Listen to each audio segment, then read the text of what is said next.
Alrighty, folks, I'm back with another video here to help guide us through all this Mercenaries game mode stuff. And in this video and in a couple future videos, wanted to go through in more detail each of the Mercenaries that we've seen so far in regards to their abilities and also their equipment. Now, it should be noted, I still haven't played Mercenaries. I have watched a fair bit of gameplay and understand the basics. So, we're not going to be able to get super in-depth in regards to strategy. Certainly, we don't know what all the characters look like, what stat values are going to be like.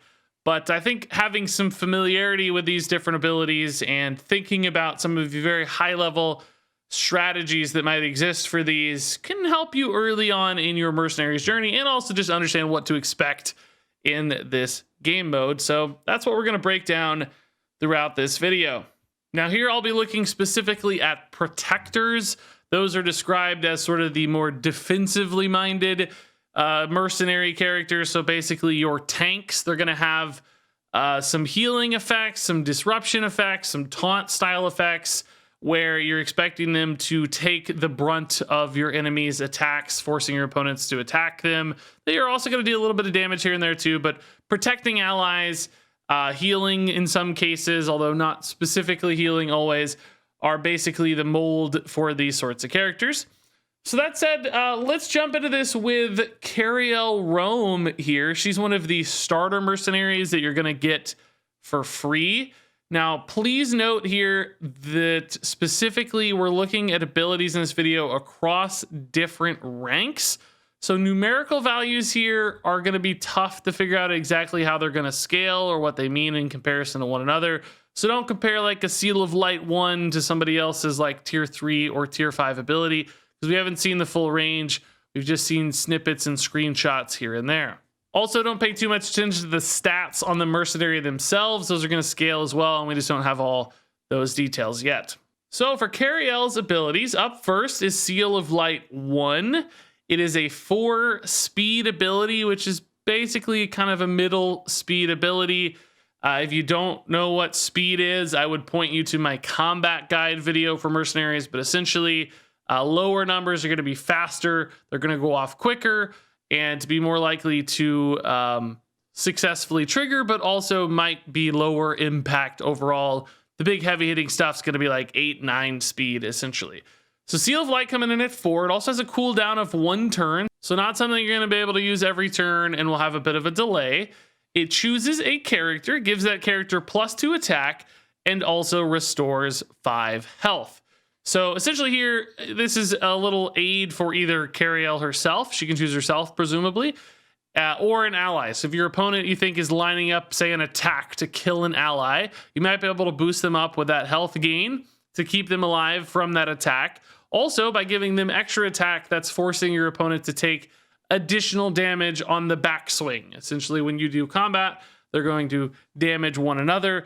So you get to get a little extra chip damage against your attackers while also maybe keeping somebody alive or just boosting their health up for future rounds. There's also Crusader's Blow here for 6 speeds, a little bit slower. This one's going to attack an enemy, and protectors don't have huge attack values. They're sort of middle of the road. Fighters have the highest attack values. Casters seem to have the lowest attack values, although, of course, high damage spells. So these attacks are noteworthy and meaningful often, just not the highest. And, of course, they're going to be best against fighters due to the damage bonus. There's a ×2 modifier when protectors attack fighters. This also has a keyword Death Blow, which means if this attack kills an opponent, that's going to restore 10 health to this merc. So a nice heal if you're able to kill stuff. So if you can line this up as a finishing blow, can certainly help cement your health total. And then finally, we have Taunt here at 1 speed, which is very fast. I don't actually think I've seen a 0 yet, so this might be the fastest ability possible, which is going to restore 4 health to Cariel, and she's going to gain Taunt for 1 turn. Now, I don't know 100% how Taunt works. I'm presuming it is forcing attacks specifically to hit Cariel, but not any sort of direct damage beyond an attack, like a spell that might be targeting something specifically, much like in traditional Hearthstone. But as you can see here, because Cariel is gaining extra health potentially, and healing herself potentially. This could be a great way to absorb some damage as any tank would, and then, you know, heal it back up very effectively. Same story with a +2 attack buff as well. She can just give it to herself and push some extra damage out that way. Now, when it comes to equipment, these are basically modifiers to these abilities. Tome of Judgment's going to give extra attack to Seal of Light. So again, some great defensive potential. Also, you know, just buff and attack too. If you got a fighter that's going to try to snipe off a caster, just give it some extra attack. Can really start to stack up. Tome of Light is a passive that while this merc has taunt, it has +2 attack. So you could really become this kind of defensive, thorny character, taunting up, buffing yourself a ton via the Tome of Light's attack, and dealing out a bunch of return damage. Now, it's important, you can only choose one piece of equipment, right? These aren't going to stack. You have to pick one for your character for a given run, for a given fight. So depending on who you're fighting against, how much damage they have, how much attack disruption you think you're going to be able to do, might be better to go for Tome of Light if you need to be defensive. If you want to be offensive and, say, buff a really key character that maybe has like an AoE attack, you could use Tome of Judgment instead. There's also here at the end Hammer of Dawn, which will make Crusader's Blow restore health to adjacent mercenaries as well. So you could put Cariel in the middle if you're using Hammer of Dawn to make sure you have mercenaries on each side, and then get some big time healing potentially off of Crusader's Blow as long as you're able to achieve that death blow. So all in all, this feels very much like a support style character that's more about kind of grindy long-term defense as opposed to perhaps like instant defense. There'll be some other things like Divine Shields we'll see later on that might be more about like denying burst damage, whereas this seems more about like staying alive for a long time and grinding out longer fights with all these little chip damages and small health gains over time. So all that said, let's take a look at Papa Roame here, Cariel's dad Cornelius, another protector. Now, I don't know why Cornelius here has only 2 pieces of equipment shown. That might just be that they're not ready to reveal that yet. Maybe it's something that gets unlocked later. I don't know exactly what the story is here. That's going to be the case for a few of these mercenaries. So we'll just take a look at what we have. But starting off here with the abilities, of course, we have Blessing of Sacrifice, 6 speed with a 1-turn cooldown. This one will restore 2 health to another friendly merc. Whenever it takes damage this turn, this merc takes it instead. So, of course, really clear redirected damage here to Cornelius. That's a great way to make sure he's taking the hits. If you have like a really weak character that's about to die, or somebody you really want to make sure their attack goes off so they don't die, or you just want to keep them alive for multiple turns, maybe to get to a cooldown, you could use this, of course, to absorb all that anticipated damage. And the heal's probably not super important on this. Adds up over time, I guess, but it's really more about that damage interruption, I think, or redirection, I should say. There's also Martial Mastery, which will attack an enemy. If it's a fighter, you gain 2 health first. So as we talked about earlier, protectors are great against fighters, dealing that double damage to fighters. So you like attacking fighters anyway. That's probably going to be what you're encouraged to do in most fights. You're going to gain a little bit of health as well. Now, you know, early on with a tier 1 +2 health, not hugely significant even with a level 1 character. I don't know how this is going to scale. It might go 4 to 8 to 12 to 16. But it's definitely, I think, still feels like it's going to be more of a very small incremental gain, not like some significant boost. But keep in mind, you can use this multiple times, right? And it'll start stacking up to make sure that Cornelius has tons of health to work with for any like Blessing of Sacrifice turn, for instance, to make sure he's staying alive. And then finally, you got Hold the Front, which will gain Taunt for 2 turns and restore 4 health to adjacent characters. So actually a pretty nice big sticky taunt. Also some high speed there.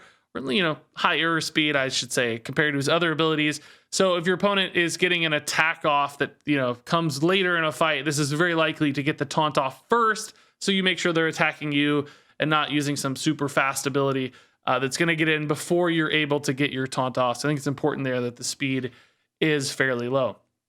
So Cornelius is really about soaking up hits and buffing his own health total.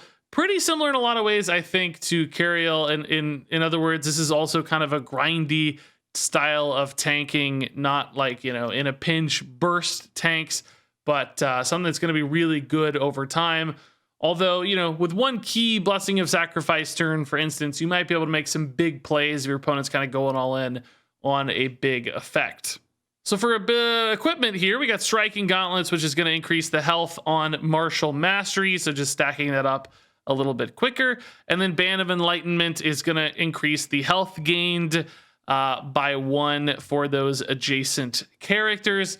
Those both seem pretty minor to me and just, you know, kind of slow in the scheme of things. They don't seem very impactful. So I'm curious to see what that third equipment, if there is one, is going to be. It feels like it could be a heavy favorite as far as I'm concerned. It just seems like it's going to take a long time for Martial Mastery to stack up enough health to be really, really important. So there's this small increase to it.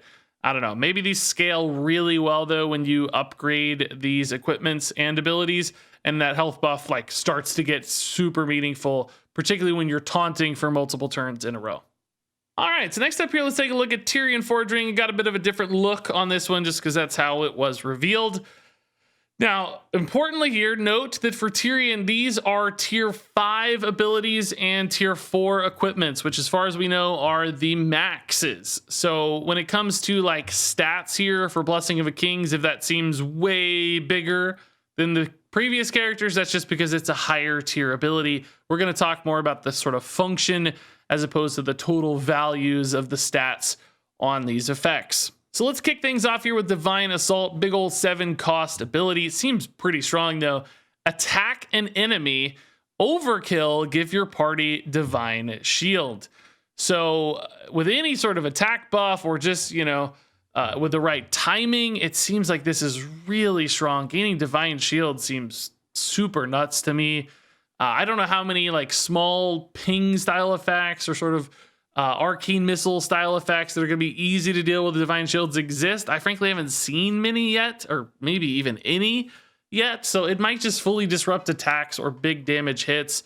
I have seen greater arcane missiles, but even those would be very big hits to disrupt. So to me, it feels like Divine Shield, based on what I've seen so far, looks very powerful. Now this does have to be overkill, so you have to deal excess damage, but I don't think that's crazy at all. In fact, I think you'll usually deal excess damage just because number values are pretty significant. So hitting like exact damages, if you're, you know, it's unlikely to hit an exact damage that wasn't going to overkill. So that kind of feels like death blow in a way, almost, assuming overkill works like it does in standard format, or I should say constructed Hearthstone.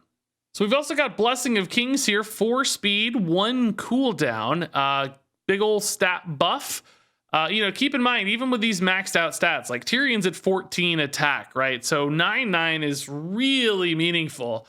And, you know, you can put this on one of your fighters for a key attack and just clean up one of your opponent's minions, you know, use it with somebody who's doing AoE damage. It just seems like this is the kind of absurd, you know, offensive targeted buff that's going to make very big plays and big impacts. I don't know if this, you know, maybe it starts at a 2/2, but even then, like, you know, you look at Rokara, like she had 3 attack as level 1 character. A 2/2 buff is still really meaningful, right? That's about half of the total attack value, and the health is certainly some upside as well. So I don't know, this seems good to me. I feel like just being able to pump out damage will probably be very, very important in Mercenaries, because you're going to want like key breakpoints and key big turns, and having damage probably allows you to do that. And then finally here we got Holy Shields, which is 2 speed, and it gives adjacent characters Divine Shield. And again, I feel like Divine Shield's really good, so might be very hard to deal with a Tirion buffed party with all these Divine Shields, depending on your composition. Oh, one other thing I should note, I didn't talk about before. These speed values may be different. I have seen abilities get a better speed value based on their upgrade. So for instance, Holy Shields might start at like 5 speed or 6 speed, and that's the aspect that upgrades, or maybe the cooldown gets lower too. We don't know. So this may not always be a 2 speed ability, right? Because 2 speed's very, very quick. It means you're probably always going to get this off before your opponent is putting in some kind of big attack, which makes it very disruptive. But if it's at like 6 speed, for instance, your opponent might actually be able to get in an attack sooner than you're able to apply the Divine Shield. So this seems like something that could scale very well with speed, if indeed that's what's being modified here with the upgrades. Same could be said for Divine Assault 5 as well. So some crazy stuff here on the equipment. Ashbringer Death Rattle give your party +10/+10. That's a huge stat buff. Now, when we see words like party, I'm assuming that to mean characters on your bench as well, not just your active fighters. Otherwise, it would say like give adjacent characters 10/10 probably, right? So I think it's going to be everybody on the bench as well. So when Tirion dies, he's going to sub in a character that's got an immediate 10/10 buff, which could be really cool if you're able to line that up well. We've also got King's Helm, which means Blessing of Kings also gives this merc +4/+4. So some stat buff to Tirion on top of whoever he's buffing with Blessing of Kings. And then finally, Tyrion's Shield, Holy Shields, also gives this merc Divine Shield. So it buffs the entire party, basically, not just adjacent characters. So, you know, based on my instincts so far from what I've seen in Mercenaries, I feel like Tirion looks like a pretty strong character. I think the disruption potential for Divine Shields is more immediate and impactful than the sort of grindy health gain we saw from our previous Mercenaries. I'm certainly really excited to give this guy a try.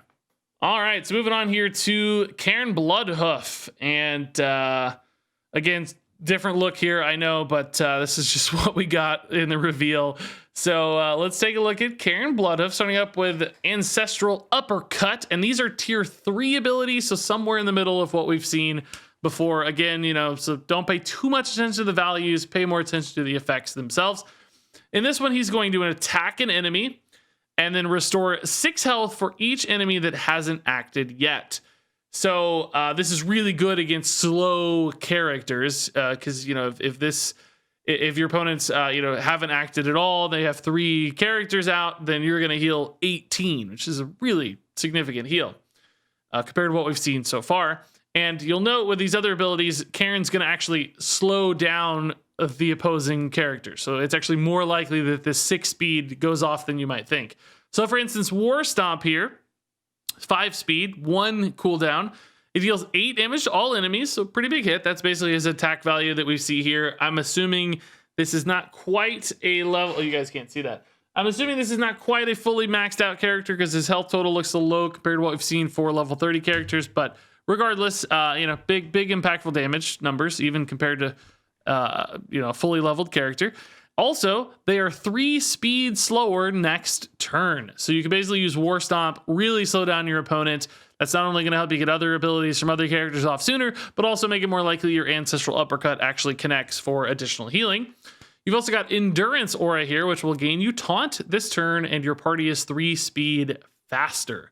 So here's another way to essentially manipulate your speed. This one's probably going to be more about enabling your allied characters. Remember, you're not using 2 abilities in a given turn, so it's not like you can use Endurance Aura to set up Ancestral Uppercut because it's this turn, not next turn, like War Stomp. Now, for equipment, Cairne's got Reincarnation, which is a passive. The first time this merc dies, return it to life at 30 health. So basically just kind of a big heal and an extra chance at life. That seems pretty cool. There's also Swift Totem. Endurance Aura makes this merc's next ability 2 speed faster. So not only are you getting your party is 3 speed faster this turn, but you're also gaining an additional 2 speed faster on the next turn, because it says next ability. It doesn't say next ability this turn, because obviously you got to wait till your next turn for your next ability. So that could really be crazy for Ancestral Uppercut, right? You could basically make that 4 speed.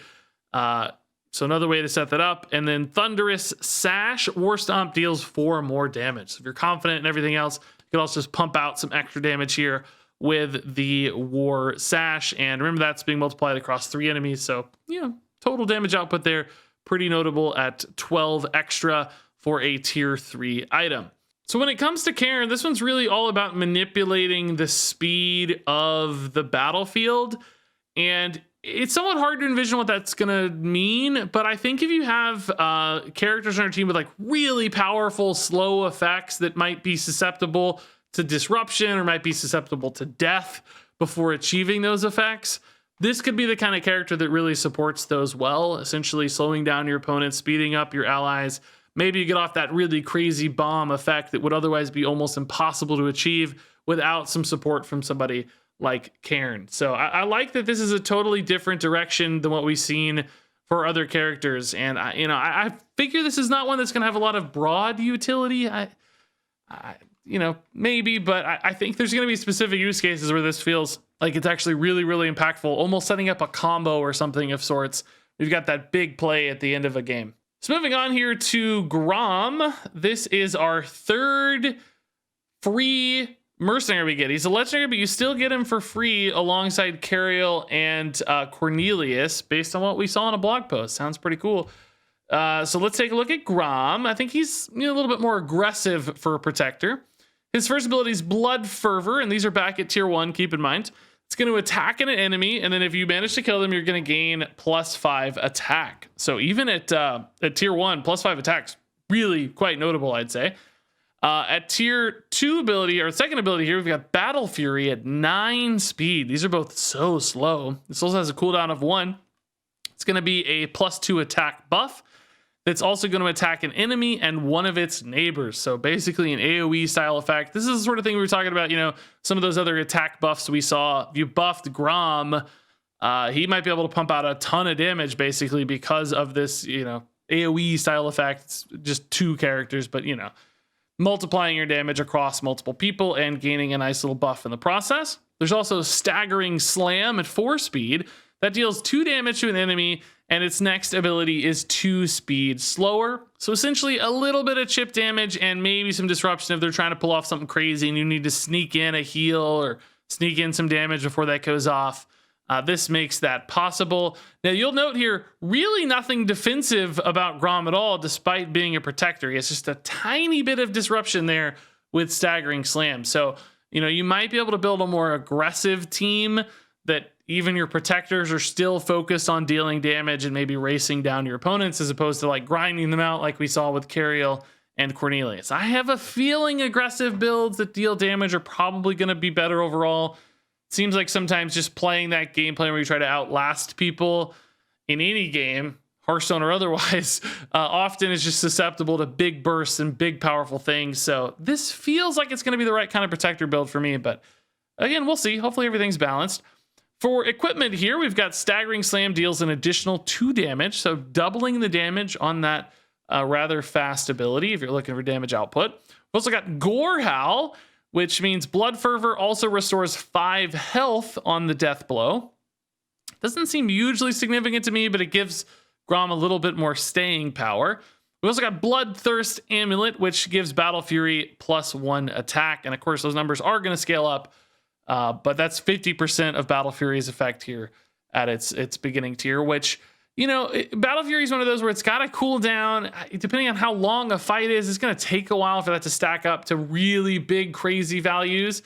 But, you know, you do get that immediate impact nonetheless every time you use it, you know, so it might just be worth it compared to the other 2 options because that is a seemingly very, very powerful card for Grom, or powerful ability that you're going to want to use to push some big damage. So who knows which of those is best, but maybe just Bloodthirst Amulet, despite that incremental change, seems like it could be the one that suits Grom's needs and playstyle the most.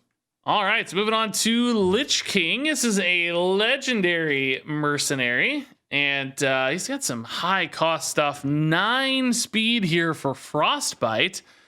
This attacks an enemy, and the ability they use this turn is permanently 1 speed slower. Now, that of course means permanently within a combat, not in their collection. I don't think they would do that. That would be pretty toxic. Spend 100 gold to return your ability to its original state. But this is pretty cool actually, right? Like, if it's ability that's like low cost, or maybe they're wanting to use often, you might really be able to slow it down over the course of a combat as long as you have time to spend or to use this 9 speed ability. You're just getting that attack damage in, which is nice, and certainly doesn't hurt to disrupt a little. We've also got Death Coil, which deals 6 damage or restores 10 health, depending on who you target it with. So, you know, I like the little chip damage here, and that heal in a pinch could be a pretty big deal. We also got Frost Shield. This one seems really cool to me. You gain Taunt this turn, and after an enemy attacks this merc, freeze them until the end of next turn. So you might be able to force like multiple attacks into Lich King here and really shut down your opponent with freezes. Now, freezes I don't think disrupt your opponent's normal abilities, just their attacks. So you'll know as we've looked through a lot of these abilities, right? Attacks aren't super common. Now, these are protectors, right? They're going to have more utility. There are other characters who certainly attack more, but still, it's going to be one of the main mechanisms for dealing damage for fighters in particular. So I don't know. The key moment for Frost Shield here could be very, very game-changing, it seems to me. Now, for equipment, we've got Helm of Domination, which is a passive after an enemy uses an ability 7 speed or higher, deal 3 damage to them. That actually seems pretty cool. We've seen a lot of the most impactful stuff, of course, is going to be high speed or low speed, depending on your perspective. I got to figure out how I want to say that. Higher value speed, like 9s and such. And they might regret using that, or they might be limited to not using that if they're worried they're going to die. So you could really screw with your plans there. You've also got Void Treads, which Death Coil always restores 4 health to this merc. So even if you're dealing damage or healing an ally, you're still going to gain some life back as well to increase your survivability. And as of now, I do not know Lich King's third equipment. So all in all, I feel like Lich King definitely has a little bit more flexibility. Like he's got some seemingly significant damage output, a little bit of disruption, some like key moment stuff with Frost Shield where you might be able to lock out a fight. He's even got some healing if you need it. So jack of all trades seems to be what Lich King is all about, compared to some of our other mercs so far, which definitely seem more singular and focused in their game plans. So next up here, our final 2 mercs, we don't know their equipment yet. Blizzard only showed their abilities, but that's okay. We're not trying to master this anyway. We're just going to take a look and see what these look like. So this is Garrosh, a legendary mercenary. These are tier 3 abilities. First up is Horde Strength at 2 speed, very fast with 1 cooldown. Gains taunt this turn and gains 8 health for each enemy character. So, you know, early in a fight, that might very well just be 24 health, which seems really significant. And although this has a cooldown, I mean, you might be able to use this a few times a fight to really buff up Grom and make him very hard to deal with. You've also got Makara here for 6 speed. That's the Meek Mastery artwork in there. That's funny. This will attack an enemy. It attacks this merc back. So you're going to be able to use this health essentially to force your opponent to take some extra damage. So if you can get an ally to like buff Garrosh here, he might be able to make a crazy turn, right? Where he attacks something and deals double damage to it, and then they attack him back. They'll only take single damage because double damage only works on offensive attacks, not defensive attacks. But still, you'd be pumping out some crazy hits. So use somebody to buff his attack and just go nuts here with Makara. And then finally, this Battle Shout buff for 3 speed seems nuts to me. Give your party +8 attack this turn and give your orcs +16 attack instead.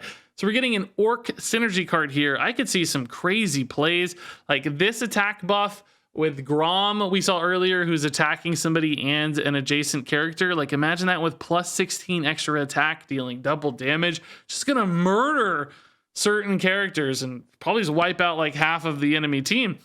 So some absolutely absurd synergies, and that's a fast speed ability as well. So even if you're using this defensively, like you're probably going to get this off early so that the enemy is punished for attacking your characters, right? So it's not just about your own attacks going off, but also on defense, you could force some super extra damage in because this is so fast that you're going to get it off before they register their attacks in many cases. So this seems like a very powerful character to me. I think all 3 of these feel like they're just really, really good with spiky burst potential. I mean, even the defensive card here is fast. The speed seemed great. So all in all, Garrosh looks like an A+ character based on everything I've seen. And then finally here we have Jaraxxus. I'm so happy that Jaraxxus is indeed a mercenary. Would expect nothing less. Also, just 3 abilities here, no equipment. And a bit of a question to be answered. This first ability is Fell Infernal. You summon a 16/16 additional character, and it says it has +5/+5. I don't know why that's text on the card. I don't know if that's a function of it being upgraded, but why wouldn't that just be added into the stats at a base level? So I don't totally understand what that buff is for or how that's relevant. If you can think of an explanation for that, please feel free to share that in the comments. Help enlighten me on this one. I don't know why it's not just a 21-21. I also have no idea what happens when you summon a minion. I looked through all the videos that Blizzard has put out so far. I couldn't find an example, unless I just missed it. I don't know what happens when you put an extra minion on board. Do they just auto attack a random enemy? Do you get to select an ability for them? I'm assuming they have to wait a turn to do anything. You have to wait a turn here to summon it, it looks like, because of its cooldown. So it does have very noteworthy attack values, right? So it might be worth it to get this down if you think the fight's going to stretch on long enough. But I just don't know exactly how these interactions are going to work. This is something we still have to see. Sorry, I can't provide more information there.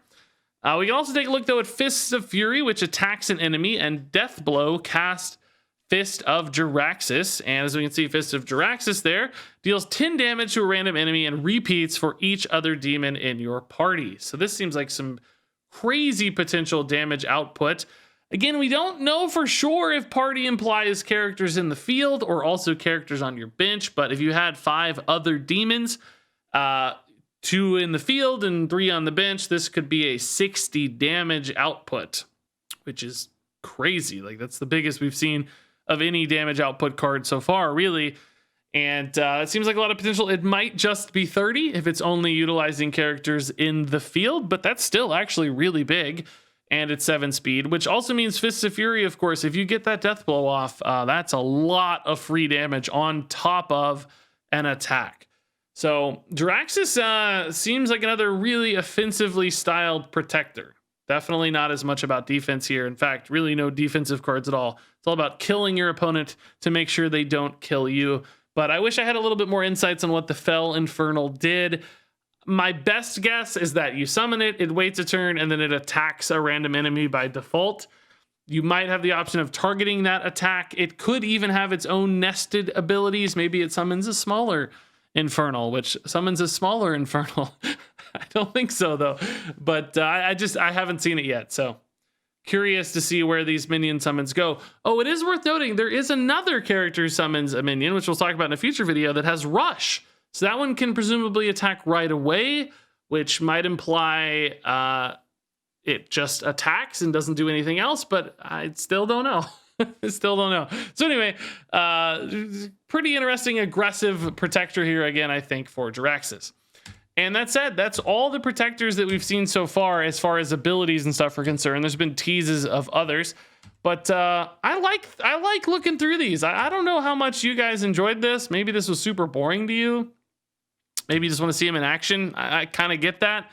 But for me, it's fun to think about how all these interactions are going to play out in a battle and how you might support and synergize with these characters. I think there's actually going to be a surprising amount of depth in the combat here, or at the very least, in preparation of the combat, like understanding how your characters are going to synergize together, kind of figuring out what abilities you're going to have to play in order. There's not that many permutations with only 3 abilities and 3 characters on board, but there's a lot of possibilities when it comes to how you assemble that team. It may be solved fairly quickly as far as like what the most powerful stuff is, but I have a feeling it's going to be easily counterable as well as far as PvP is concerned. So the more I get into this, the more intrigued I am by this combat system, and a lot of these characters look kind of fun to mess around with.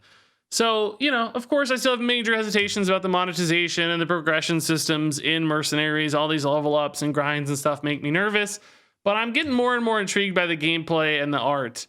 So still excited to give this one a fair shot. So share your thoughts on all these protector mercenaries in the comments below. Which ones you're most excited to play? Which ones feel the most OP to you based on your instincts? And stay tuned for future videos covering the fighters and casters that have been revealed so far. I'll do my best to give you some insights on how all this stuff works. That said, thanks for watching, and until next time, game on.